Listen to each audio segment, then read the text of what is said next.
Yon, magandang buhay mga kaibon. Yan, nagbabalik na naman po ang MBA Loop and Aviary. Yan, sa mga bagong nanonood at mga newbie sa pag-iibon. Yan, please like, share, subscribe ng aking YouTube channel. At don't forget to click the notification bell para updated kayo sa mga video na katulad nito. Yan, pag-usapan nga natin yung usapang ibunan na may kasamang kaalaman. Yan. Para sa mga newbie, itong i-upload kong video para meron kayong mga idea kung ano nga yung mga mutation ng mga ibon na ating aalagaan tulad ng parakeets. Yan. Ang pag-usapan natin ngayon, ano ang opaline at non-opaline. Yan. Dalawang klase kasi yan, ang opaline at non-opaline. Yan, para sa mga newbie. Yan. Kasi kalimitan may mga nagtatanong yan, ano ba ang opaline at non-opaline? Yan, mamaya pag-usapan natin yung usapin na yan, na usapang ibuna na may kasamang kaalaman. Yan, mamaya pagkatapos ng intro ito.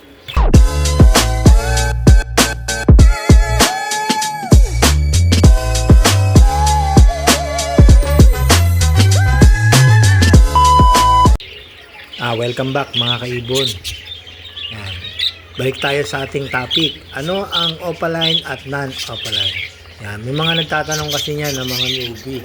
Lalo na pag may mga napunta dito sa aking ibunan, dito sa Muntinlupa. Lagi nilang tinatanong, Sir, ano ba yung tawag dyan sa opaline at non-opaline? Ano bang klaseng ibon yun? Or anong mutation?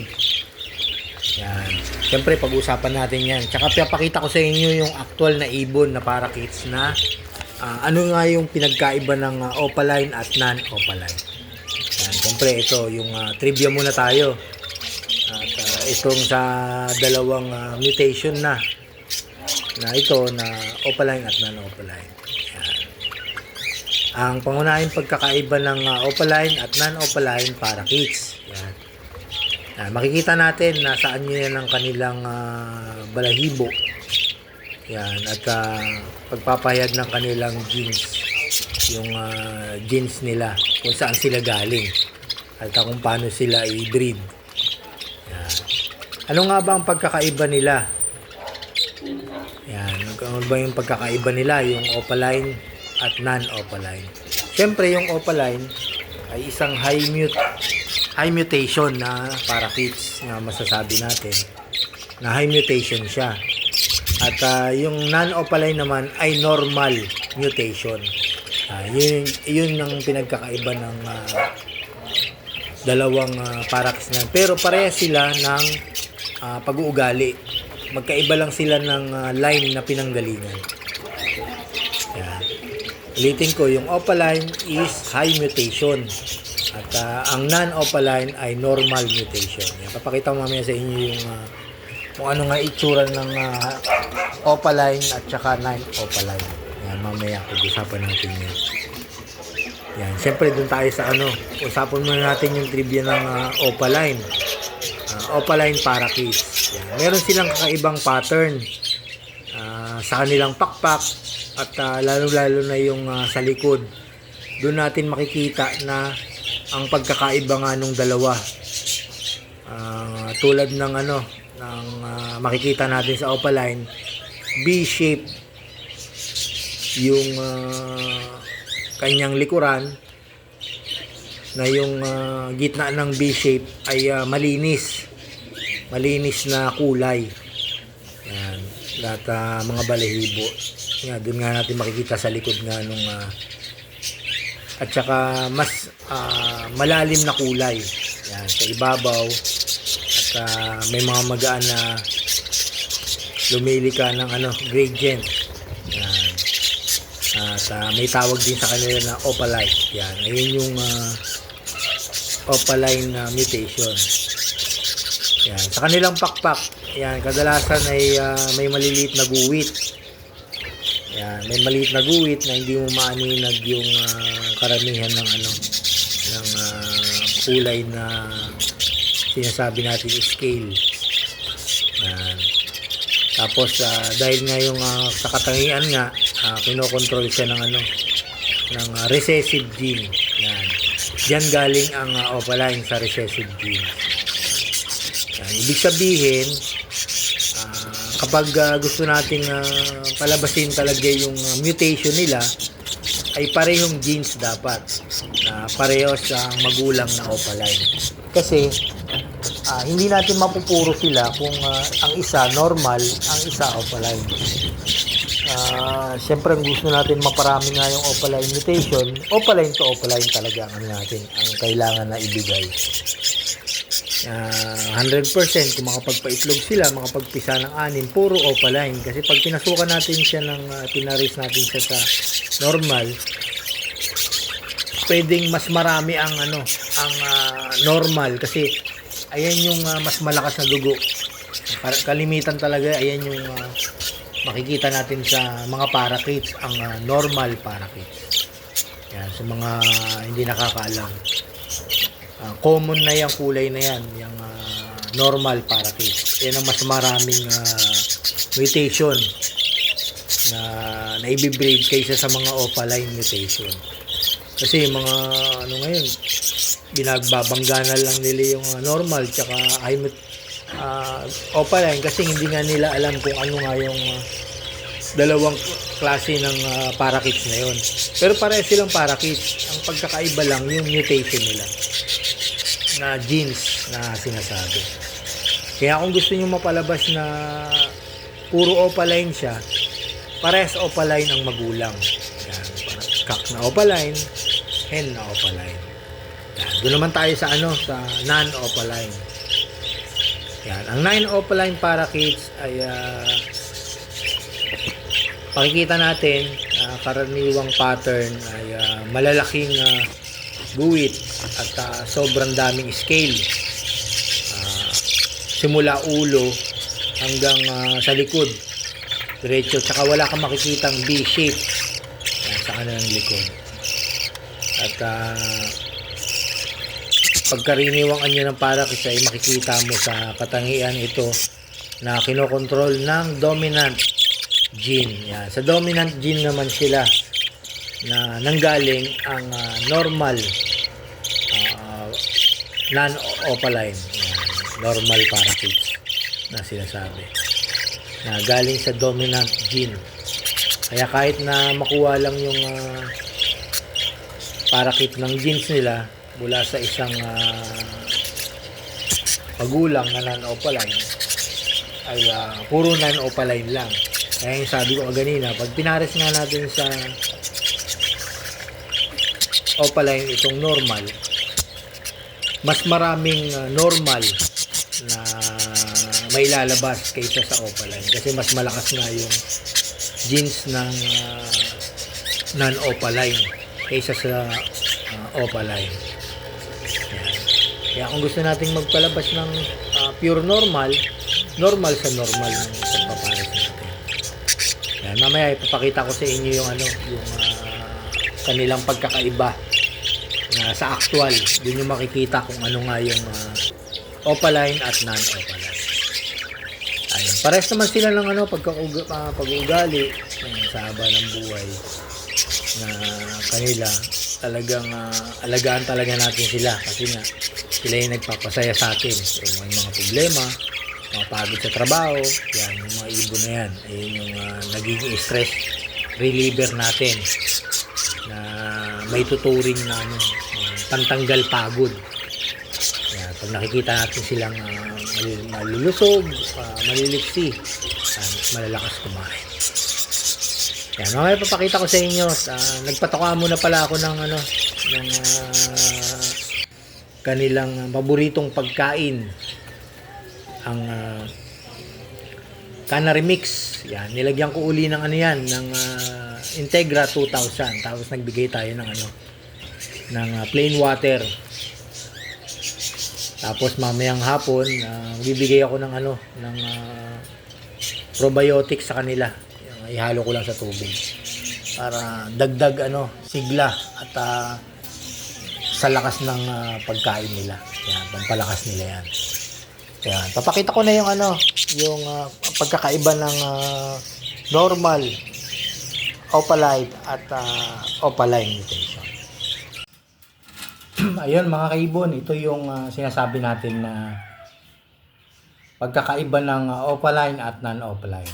Yan. Ito, opaline mutation. At ito naman ang non-opaline. Yan. Malaki yung pagkakaiba nila na kulay. Parehas sila kulay. Parehas sa green, nasa green series sila. Pero magkaiba sila ng genes. Yan. Ito yung sinasabi ko sa inyo na magkaiba ng genes.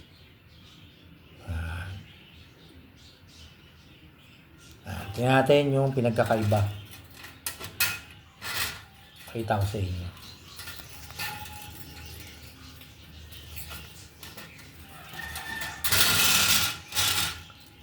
Yan. Ito yung opaline. Yan. Yellow face siya. Tapos yung B-shape na sinasabi ko. Ito. Pansin nyo, ito, B-shape. Yan. Plain lang. Plain yung kanilang likod na may pagka B-shape. Yan, ganyan B-shape. Dito. Yan. Hindi ko sa inyo mapakita masyado. Yan, B-shape. Tsaka wala siyang masyadong mga scale dito sa simula dito sa ulo hanggang dito sa gitna. Yan, makikita nyo ito, diretso, wala siyang masyado. Tapos B-shape. Yan, malaki ang pagkakaiba nila. Yan. Yan, ito. Ito kasi. Hindi natin maipinta. Ayan. O, nakita nyo na. Ito plain. Plain siya. Tapos ito yun, malinis dito. Sa pinakagitna. B-shape siya. Yan. Ito ang opaline mutation. Yan. High mutation ang dito sa tinatawag sa ibon natin. Yan. Ito yung opaline mutation. Tandaan nyo mga newbie. Yan. B-shape.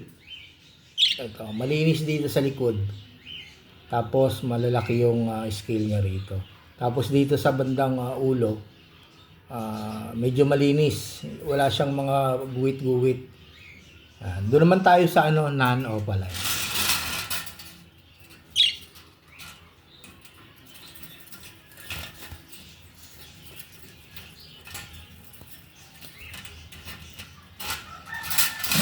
Ayan, ito mga kaibon, yung non-opaline.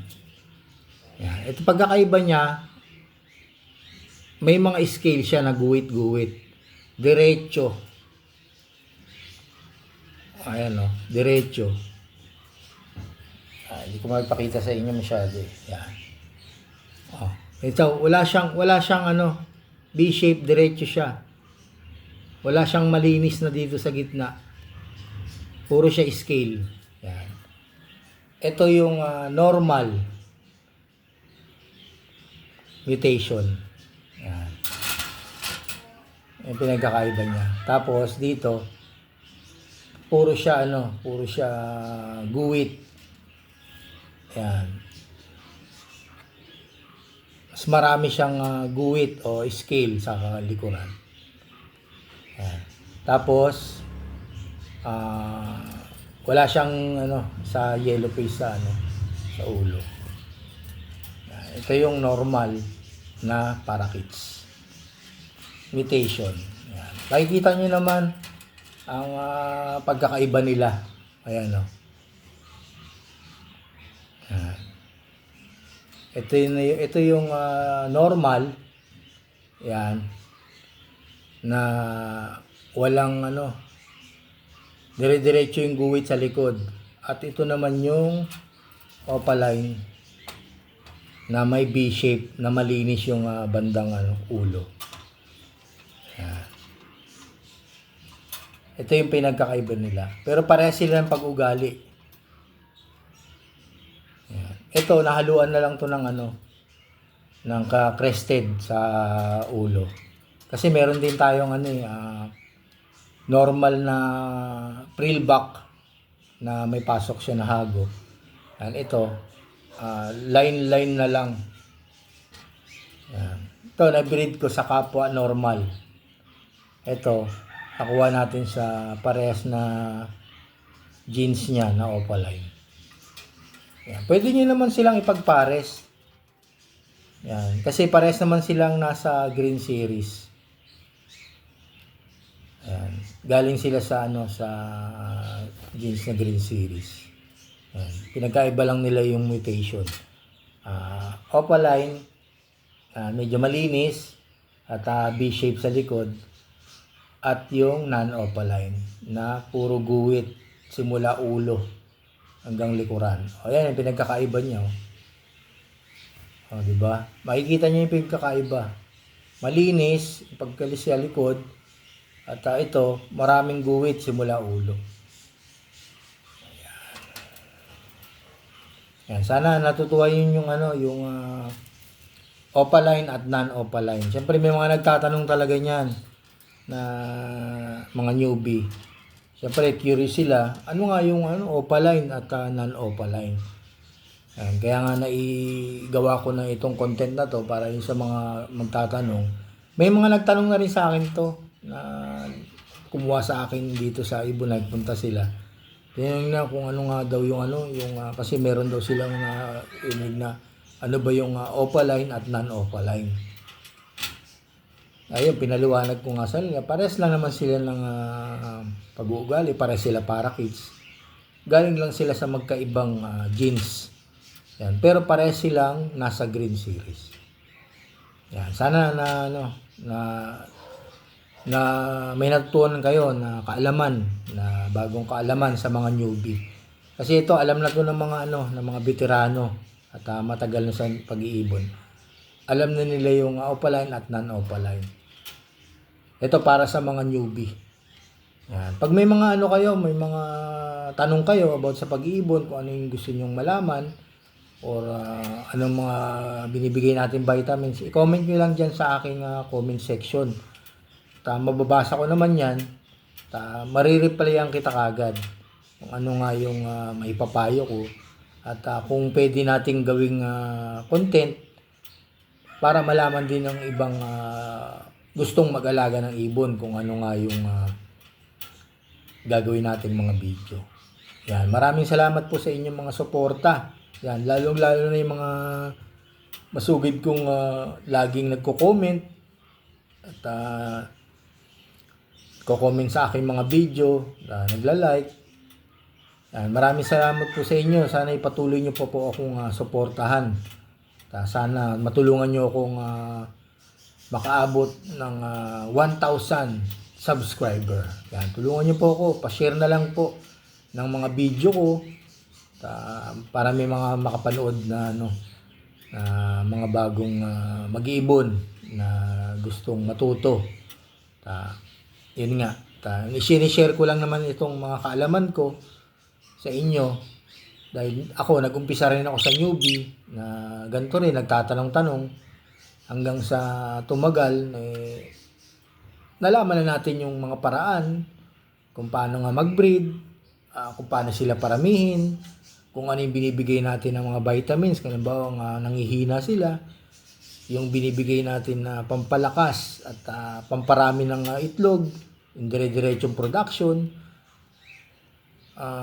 ibinibigay ko naman sa inyo yung mga kaalaman na yon, at itong pagbibigay ko sa inyo ng mga video. Yan. Sana tulungan nyo din po ako. Yan. Pa-share na rin po ng aking mga video. Don't forget to click the notification bell para updated po kayo sa mga video natin inabot. Hanggang dito na lang po siguro ang aking ginawang video. Yan. Marami po tayong mga